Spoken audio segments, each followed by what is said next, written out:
So here we are with season 5, episode 8 of She-Ra and the Princesses of Power. Last episode, Horde Prime's been doing work. He's been chipping however many people, whether it's going to end up being the majority of people being chipped on Etheria or not, who knows, but he manages to chip some of the princesses, and now they are, and also Micah as well, he's a princess as well, I suppose.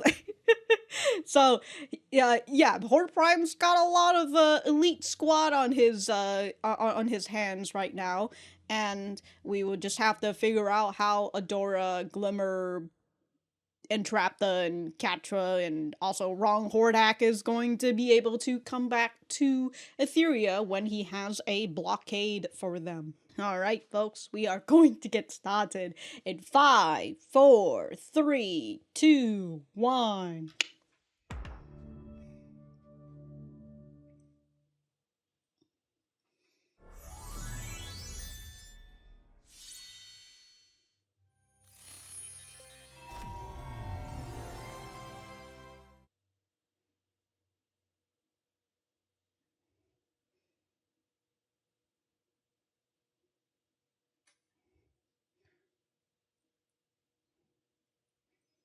Rip.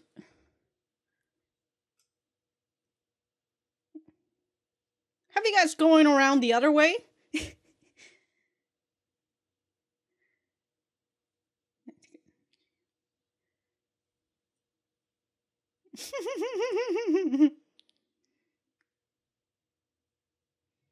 I'm true enough.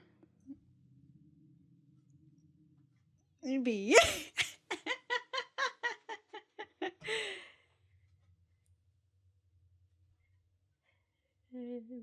Ooh, she's shooketh. A lot?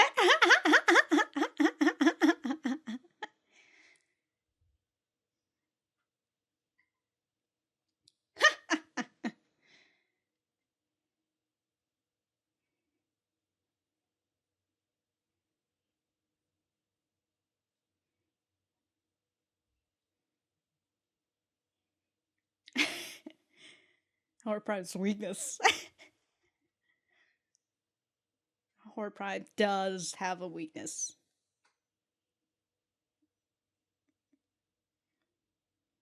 Oh. It's got weakness. Yeah. Critus? Alright, let's talk.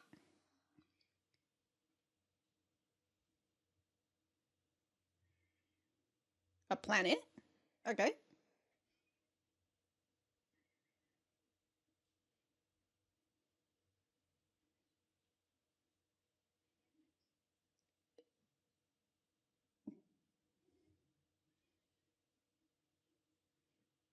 Here, she points. Nowhere. I guess it does not exist. Lord Pride destroyed it. Oh. Why didn't he destroy it then? Alright.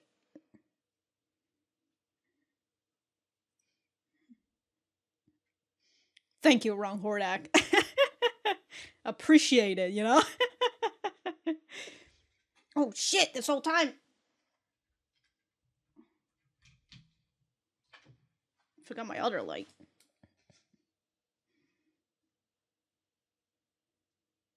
Oh, we've got added in the people who are a part of the chip collection.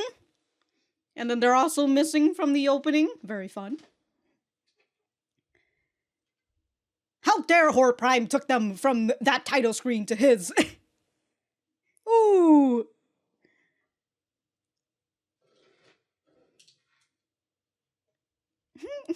The little grip.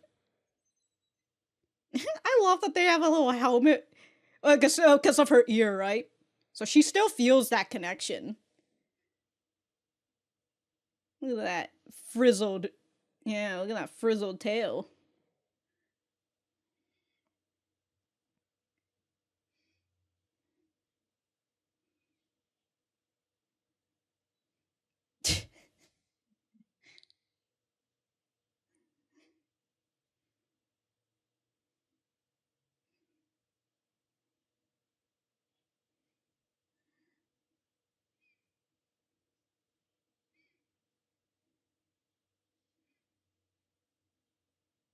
Mm-hmm. Where's their black box and everything?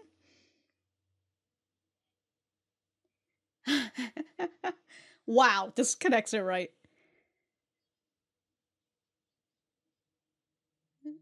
Wow, just immediately just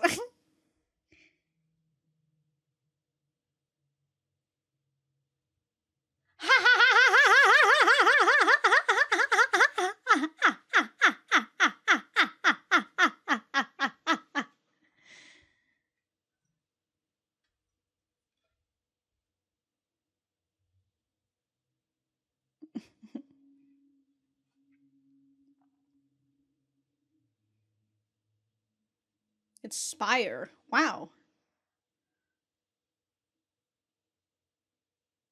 That exists. And yet you're here, Ron Hordak. Should have just blown up this planet. Unless it cost something, you know.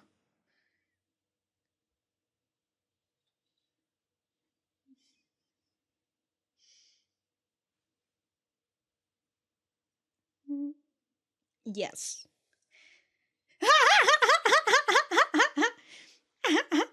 Welcome to Rebellion.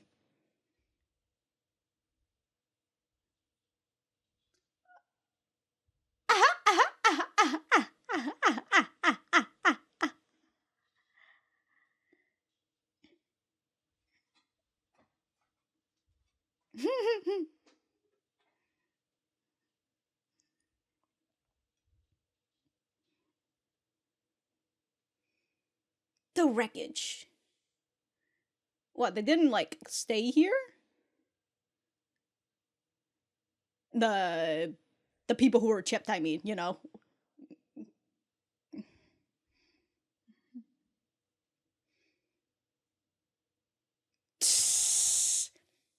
No, check her neck. There you go.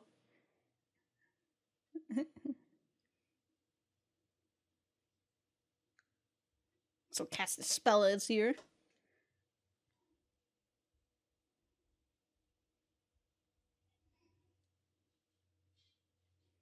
Figured out what to do. Invisibility spell. Oh, here's Shadow Weaver. Here she is. Prime Mysticor. Remember. Because she is smarter than the rest of the rebellion.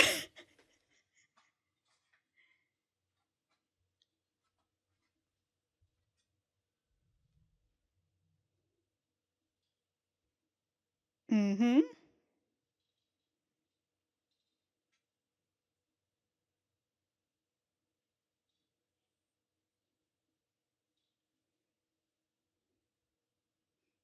I do. What else are you going to do, huh?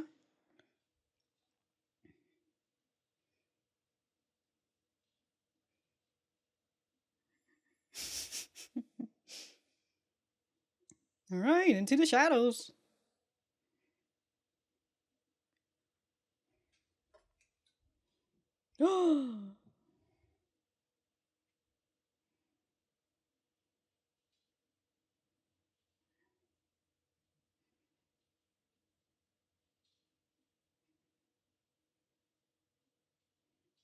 Architect.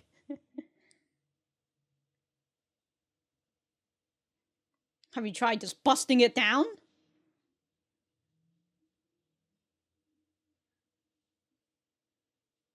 Retreated from this planet. Maybe he is weak, huh? He is I conquer. He's oh, he's just never lies. Oh, oh. He's just he's... Damn! Holy shit! How powerful are those claws?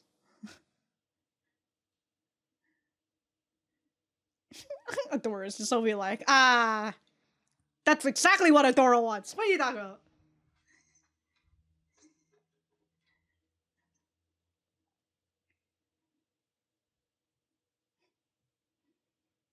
Oh, and it just regenerates, or is that a barrier? I presume a barrier. It just.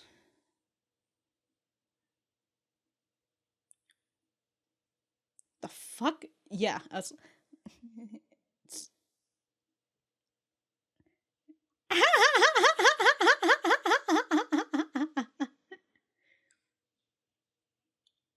No, is this planet speaking to you?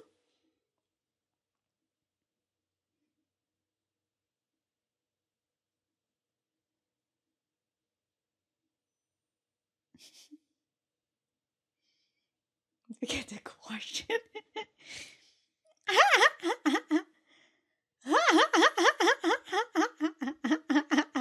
Under control. All right.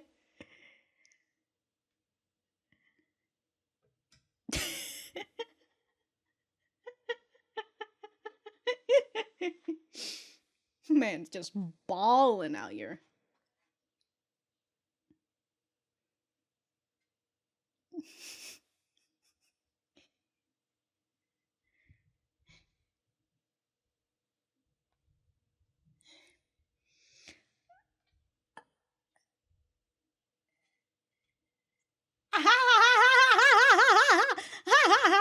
Uh-oh. Uh-oh.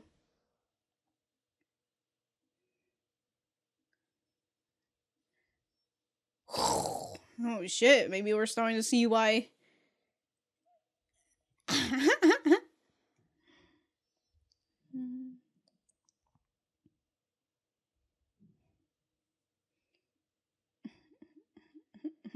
Have you tried taking off that cape?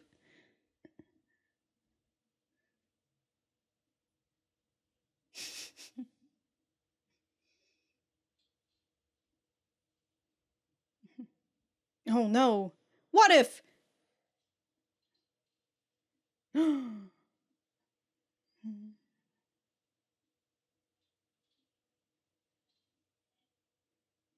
For my gifts.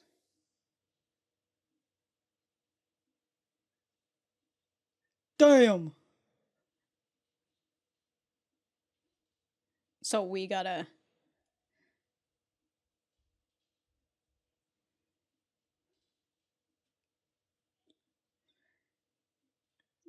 He's firing with reckless abandon. Stronger. The times when we gotta go to the other side, huh?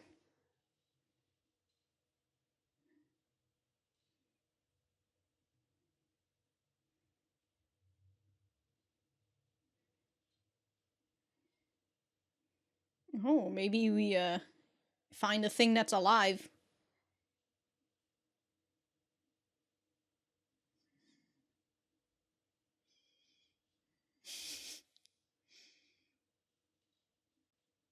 It's just entrapped up being taken over by the comms.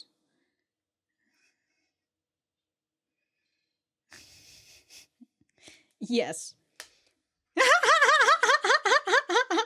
Welcome to the team, Katra.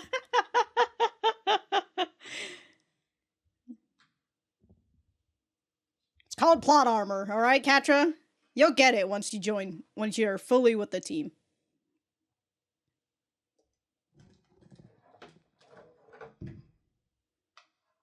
First one colony. Ah. Oh, we're Prime 1.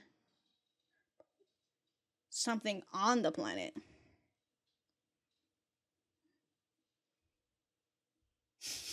It's not all powerful. Holy shit.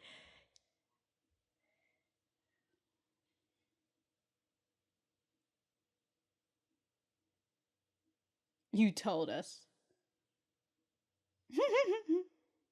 What's floor? Uh-oh.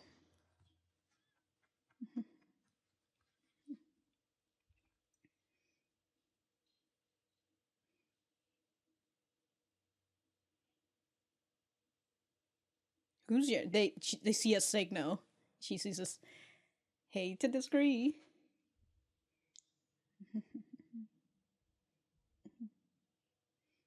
Oh, hey there, buddy. How you doing?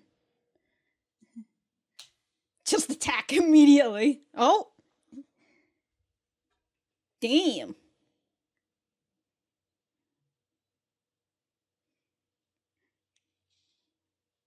He's like, hey, I'm just trying to. I'm angry. Come on now, Catra, you can protect yourself until then.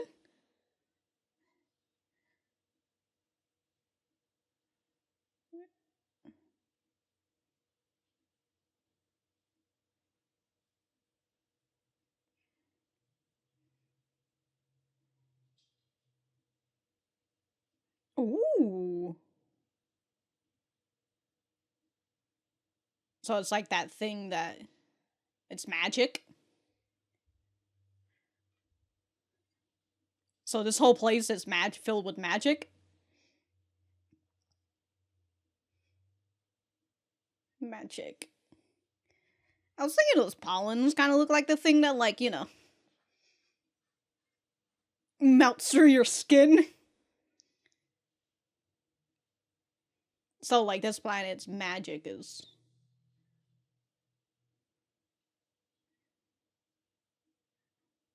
She just gets sneezed right in its. Oh.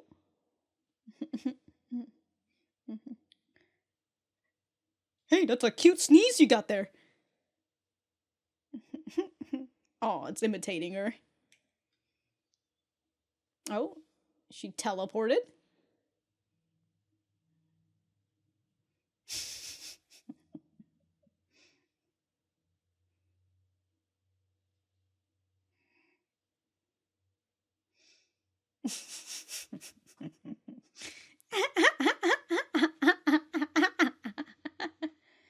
Uh-oh.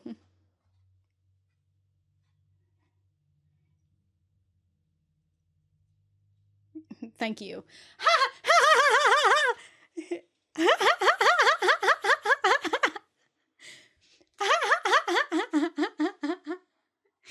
The breathing.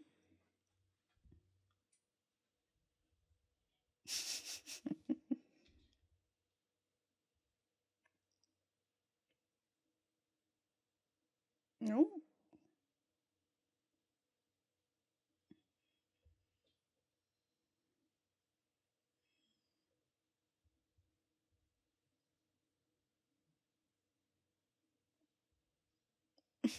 Just repeats. Oh.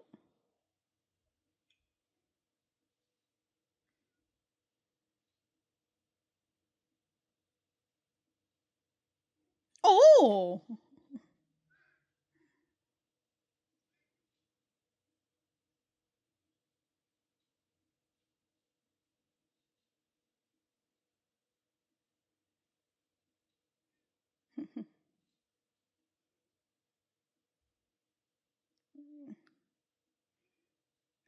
Imprinted on you. Oh. He's me.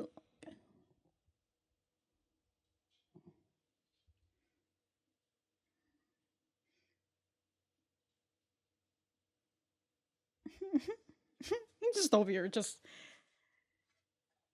first ones.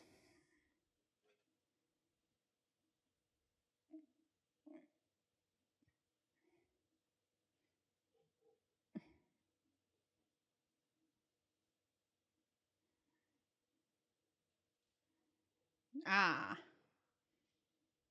Horde Prime.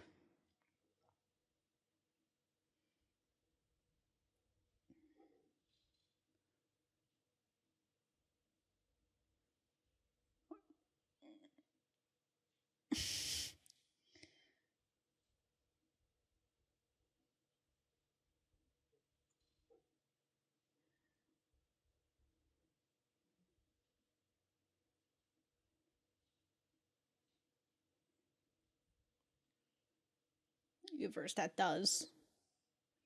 That's why the Star Siblings were like, oh, another magical planet. God, they just keep adding more people into the spaceship. Congrats. Now he has to. Let's go! Let's go, Wrong Hordak!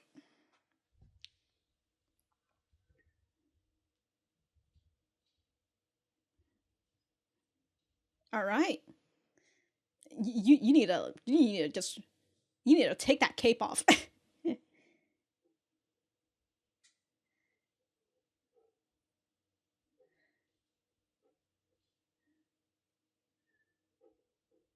Oh, the little warthog. Holy shit, these are all just warthog. Snapping out here, dude. Weakened it.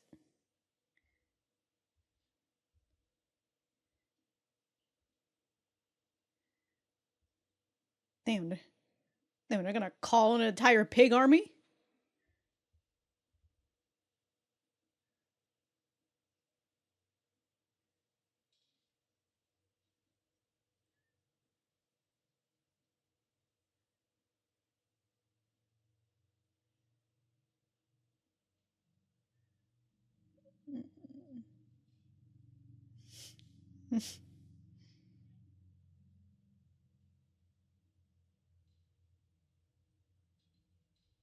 First one's dead.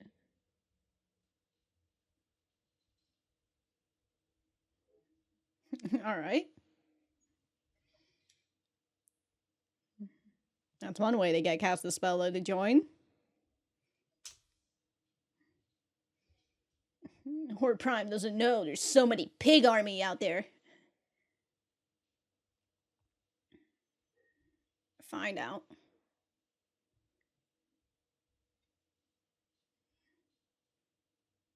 So it uses this magic.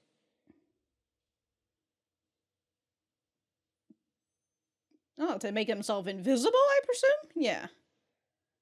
So they're just gonna waltz right through. Since the thing is good at illusion magic.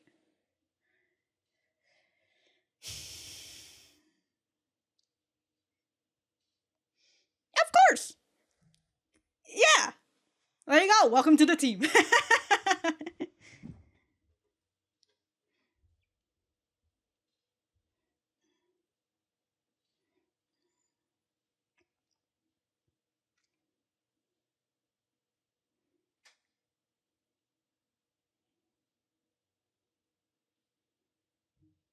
Ooh, here they are. Got through the blockade. Time to find your allies, who are hopefully the allies. Oh yeah, I totally forgot to make mention that they got Scorpia too. Oh.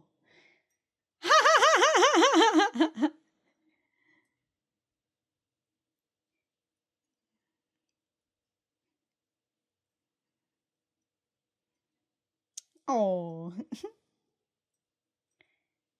And Squad.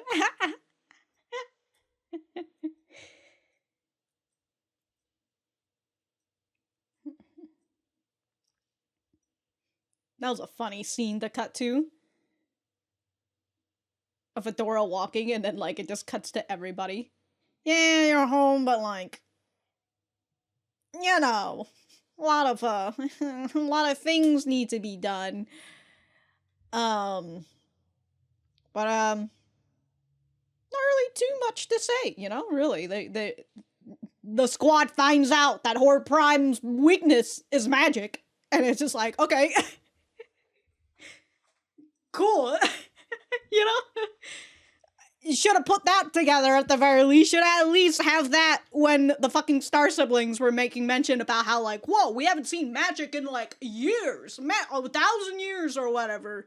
You know, we haven't seen this in such a long time, but, like, and we've been running away from Horde Prime. But now that you've shown me that you have magic, and, you know, there's magic and stuff, magic's still out there, we're gonna join you. Nobody put that puzzle piece together and be like, why did these people suddenly decide to join us for some reason? I don't know. But, I'm gonna write some notes. Some tiny little notes, and we will be right back to the center. Alright, so that was Season 5, Episode 8 of She-Ra and the Princesses of Power. Let me know what you guys think about it in the comments down below. You know that I always like talking to you guys. For me, I thought that this was, a pretty good episode. I I kind of already said, I'm like, okay, so like this is the episode where they make the connection that, oh, magic is Horde Prime's weakness. So that's good for them, you know, they now have a plan. There's also Castaspella and Shadow Weaver, you know, where Shadow Weaver's just like, look, the first ones, the teachings of the council or whatever, like mystical, it's all wrong. We were told that the first ones made the magic stronger in Etheria, but the reality is they made it weaker. And if we can get all of this, all these setbacks that the first ones has done, then we can make the magic a whole lot stronger, and then we can use this magic against Horde Prime, right? So, it's that whole idea of magic unleash. And yeah, they're gonna be using magic to defeat Horde Prime and all that, you know, the power of friendship and magic and whatnot. But I do wonder, and kind of have been wondering, on whether, despite taking the chip off of Catra, would she still have like some sort of connection to Horde Prime, you know? And it kind of comes in this moment in the beginning where Wrong Hordak is all spooked and stuff, you know, like, oh, there's nothing, Horde Prime is all powerful, like, of course, he doesn't have any weakness, we do not discuss Critus, he says, and the moment he mentions Critus, right, Catra's shoulder raises, and she you know, she starts to remember, you know, and she touches the back of her neck, where she finally remembers, like, this planet, right, and she knows, oh, Critus is a place. And this also kind of comes like after the crew asks, you know, Adora, perhaps either Bo, I think it might have been Bo, but he, you know, they ask, do you know any weaknesses that Horde Prime has? And Catras is like, you think he tells me that? You think he tells me that? But then she knows about the information about Critus. So again, I do wonder if Catra is still connected somehow. Who knows? But then that kind of goes for like everybody else who is chipped. Like, once you take that chip out, are they still semi-connected? Who knows? Speaking of Catra, I guess one of the subplot in this episode is how cute Catra is. Just Bo talking about how, like, adorable she is. She's like, oh, you're so cute, you know? Like, hey, yo, if I had a cute helmet like that, I wouldn't take it off either. And it's just, again, overall, it's just, you know, them teasing Catra about how cute she is. And she's just like, I'm not cute, she says. And she's got, like, a little blush on her, obviously from the embarrassment. But here she is, you know, forcing this helmet off of her. Everybody's having a nice little cheerful laugh, right? She plucks that off. And then she sees little lines of blushes, but she sees Adora chuckling out here, and that got her to, you know, get a little smile too, just seeing a happy Adora, you know? It's that sight that she hadn't really get to see for a very long time, so it's just nice for, you know, for them to have a nice little relationship again. Then we got this moment where Catra's just like, alright, we need a door, you know? She cuts this out, she's like, here's your door. Bo and Glimmer looks at that and just like, ooh, oh, she just cut through the door, we don't know what we're dealing with, maybe we shouldn't go in or whatever. And Adora's just don't feel like, that's my girl. We also have moments like these where Catra is trying to figure out, how the fuck have you guys been surviving? How the fuck has it been that I get some W's, but then y'all always come back and y'all are doing stupid shit like this, you know? Like, here, this one, you have an arrow that turns into a magnifying glass? I can't believe we were losing to you guys. Oh, Catra's just seeing some of the incompetence, and she's like, how are they winning? The power of friendship, Catra. It is truly the best plot armor of all times. Unless you were fodder to the power of friendship, then, you know, you won't get plot armor. Afterwards, we've got Catra petting Milog, and again, the crew is just out here like, oh, it's so cute. Bo is just gushing over it. Adora's just covering her mouth, and Glimmer's just like looking at Bo like, okay. So she gets angry, right? It's not cute, But then this animal, it reacts to her emotions, and since she's angry, right, it's going to be angry as well. But and as Adora is just like, oh, get away from her. No, don't, Catra says. And she's just, yeah, she's just like, oh, I'm sorry. I got angry. It's something I'm working on. And I just love it, dude. It's just very nice, simple sentences, I'm working on my anger, all right? Like, I'm sorry I got angry, but I'm trying to go through this. And Adora's just like, you are? You're working on yourself? and, and it's this moment that just like really gets me, She's like, yes, now can you please? And then the the fucking prayer signs that she just breathes and just let me do my own thing, all right? I made a whole talk about how like anger lasts. It's very fleeting, but the things that you do in your anger can last a lifetime. And so, with Catra has always been consumed by her anger and allowing her anger to take over, right? This is a big step for Catra to be able to recognize that this anger of hers is a bad thing and that she should try to she should try to work on it. And I also appreciate that she talks about how I want to try to work on it, right? And then this is her own way of just saying like, hey, I'm trying to work on it, so stop fucking pissing me off. And it's very understandable, and like with Bo coming over like, oh, you're so cute and adorable, like not everybody is going to enjoy that. And especially somebody who gets like who's quick to anger, right? If you do that kind of teasing. So Milog decided that it's going to imprint onto Catra, right? And it just decides, now that you can understand me, let me tell you about the story of my people. It's so funny, like it's just going through its backstory and everything. God, it's been such a long time since I can talk to somebody. So anyways, here's a whole history. So Milog talks about Krytis, right? I feel like I kind of already mentioned this. Or maybe it's because I just rolled in my notes and I feel like I mentioned it. But it talks about how Krytis, the first ones came to try to study his magic or colonize it or just, put more tubes into it. Kind of like what it did with Etheria. Horde Prime ends up coming over. Horde Prime defeated the first one. However, the magic was simply too wild. Too wild for Horde Prime, so he had to retreat. So with that understanding, again, Glimmer tells everybody, magic is Horde Prime's weakness. But he also now has some magic users for his deck and everything, so I feel like I made mention about like how Horde Prime could have like an elite squad of magicians, magic users, but then if they go outside of their planet, they're kind of useless, it feels like, because this whole time Glimmer couldn't use her teleportation power because she was very much away from Etheria, where all the magic was. She's like, why does space hate me so much?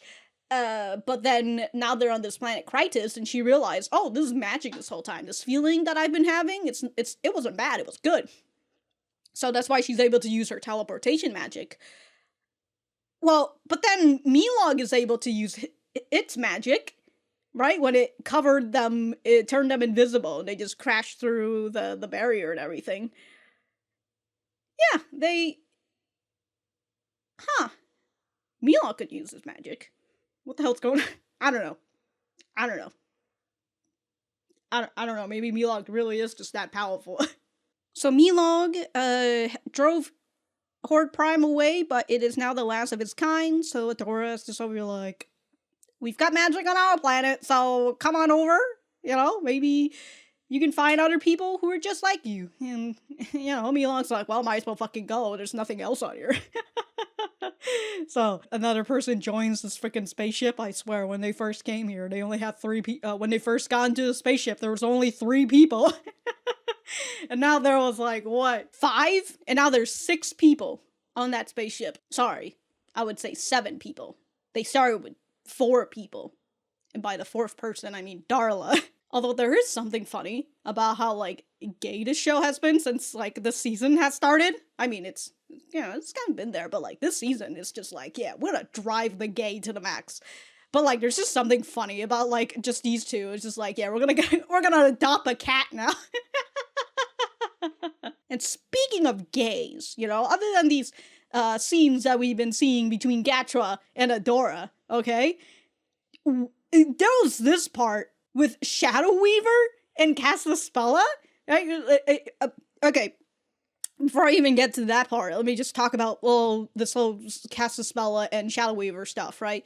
Did I already mention about Shadow Weaver's stuff? About, like, the council and stuff? I feel like I did in the beginning, so I won't repeat that part, but Shadow Weaver basically tells Castaspella, right? Because Castaspella's like, I'm not gonna trust you. You only want things for power. That's all you ever cared about. And so Shadow Weaver, in her head, is just kind of like, okay, she's not going to fucking help me if I just ask her to help. Right? I have to give some kind of condition that she will agree on. And so what Shadow Weaver ends up saying is, well, help me undo what the first one did, and stop me if I try to take the power for myself, right? So it's like, all right, we're going to help the people of Etheria, we're going to help your brother, and since you don't trust me, I want you to be here to stop me if I try to take this power, right? If I start getting power hungry, I just need you to give me a little slap to the face, tell me to stop. So, again, Shadow Weaver she just knows what she needs to say. And, whether she is genuine in, I still kind of feel like for Shadow Weaver, right, for the way that she is, it really does feel like once she is on a team, she will strive to get the dub for that team, but she's the one who is willing to do anything, right? She's willing to go into the dark side. She's willing to do these dark magic in order to win, right? It's always been like that since when she was still Light Spinner, and she was in Mysticor, and she was trying to convince the fucking council to be like, yo, we need to take care of the Horde. What the fuck, They're just over here taking everybody out, and we're just not doing anything about it, right? So I think that Shadow Weaver, in terms of wanting to win for her team, she does want that, right? But she also gets power hungry. Simply because she feels like she has to, right? Nobody else is doing anything, so she has to do that. And again, she's just a person who is willing to do anything for the sake of power. So, and then there's also that feeling of, like, she does have some care for the kids that she manipulates. So she cared about Micah for the most part. Of course, she was still using him for, like, her own needs and whatnot.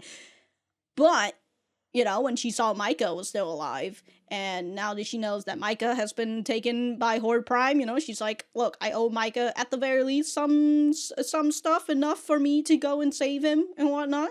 So, there's that moment of genuinity from Shadow Weaver, but the problem with the genuinity is that it can be used for lies, and it can be, and so, like, I enjoy Shadow Weaver's character just simply because, like, you have an idea what she is doing, but, like, is she really doing it? You're just kind of casting your doubt on her, like, whether truly is or not, but she hasn't really been doing anything super evil or whatever since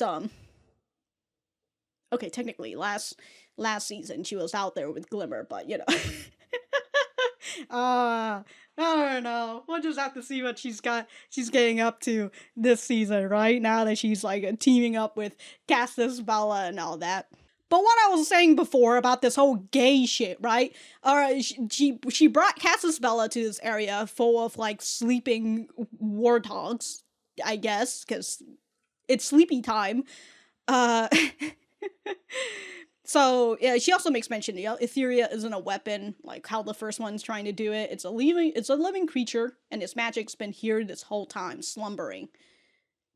Just pigs. Sleeping, dude.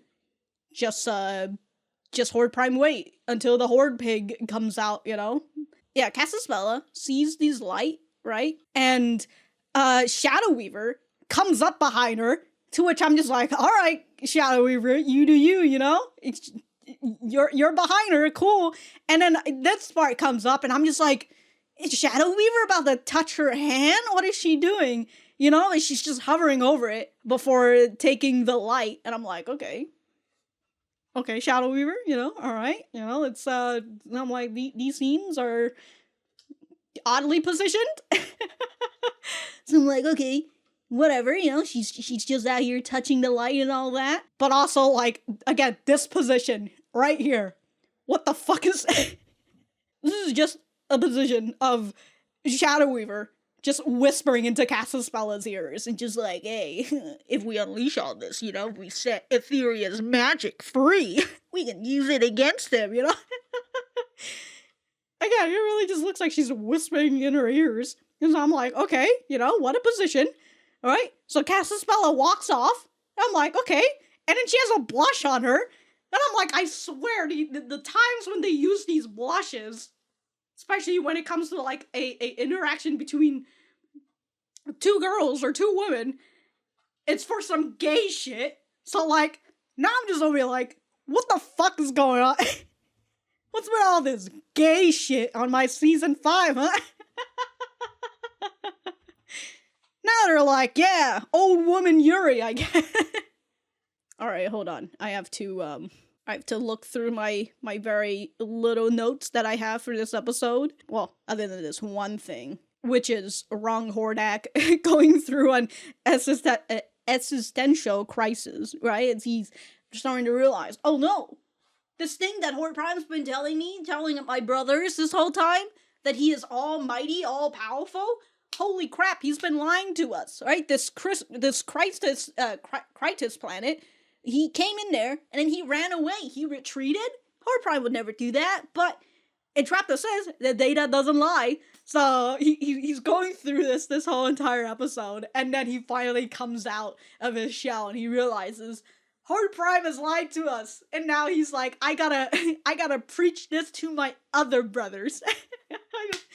I love that, dude. I want Wrong Hordak to come in, preach to his brothers, you know, and also hopefully show them the data, you know, and get more of his clones against him. That would be great. Because, like, as we see now, even though Horde Prime can clone himself, his clones will eventually develop their own thoughts, right? Their own consciousness, like with Hordak, and now here with Wrong Hordak, which, I think Wrong Hordak needs a new name. I appreciate that, honestly. I don't think he should be Wrong Hordak anymore. He should get his new name, you know? I don't know what his new name is, unless he wants to continue on with, like, the Horde name line, you know? Call me Hordic. It's just Hordak with an I. But I'm glad that Wrong Hordak has come to this conclusion. You know, I appreciate that. I will keep that in mind to see what he will do next, you know, once he sees his brothers and all that. He gets to preach this to his brothers. You know, he realizes my brothers have been brainwashed just like me this whole time, you know? That would be great. I'm still waiting for Hordak himself, right? Because we saw that one moment where Hordak realized that Entrapta was on the ship, right? So I wonder what Hordak will be doing, and then if he will end up coming to Etheria himself, and then he sees Entrapta with Wrong Hordak, and he's just like, WTF, you know?